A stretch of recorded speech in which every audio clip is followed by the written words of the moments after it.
একটা এলডি লাল সিগারেট কিনছিলাম। সুইজের কথা কই না বুঝতে পেরেছেন? একটা এলডি এখন না দিলে আমি এত কথা কব মেবাকি কোনোদিন এলডি সিগারেট খাইছে? ভাই জীবনে পাবেন না না দিলেন না আমার ভাই দিলাম না ভাই বিক্রম ভাই আপনার কিন্তু আমি লাইভ দেবো বললে আপনার 100% ফোন দেবে ভাই, আমার আচ্ছা, মিস হয়ে যাবে কিন্তু।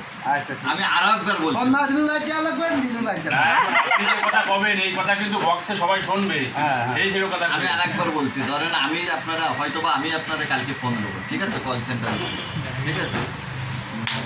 হ্যালো, আসসালামু আলাইকুম, কবির স্যার বলছেন? আপনার সাথে স্যার একটু কথা বলতে পারি? ভাই বলবো না না একটু না, আরে একটা মিনিট সময় দেন, একটা মিনিট সময় দেন, আপনারে যেটুকু আমি এলো দিছেন না প্রেজেন্টেটুকু ওইটুকুই একটা মিনিট সময় দেন। কবির স্যার বলছেন? হ্যাঁ।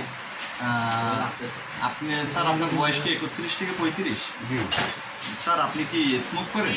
জি করি কোন ব্র্যান্ড?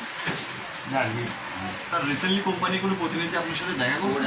দিছিল হ্যাঁ, এবার আপনি বলবেন হ্যাঁ দেখা করছিল, একটা ভিডিও দেখাইছিল, ভিডিও দেখে ভালো লাগছিল, তাই একটা এলডি লাল সিগারেট কিনছিলাম, আচ্ছা লাল সিগারেট কিনছিলাম।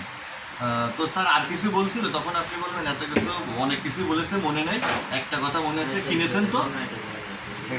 না, কিনেছেন তো জিতেছেন, কিনেছেন তো জিতেছেন। হ্যাঁ ঠিক আছে ভাই, ঠিক আছে ভাই, আপনি পারবেন, সমস্যা পারবেন নেই। ভাই, আপনারা ভাই পঁচিশে আমরা একদিন সময় টাইম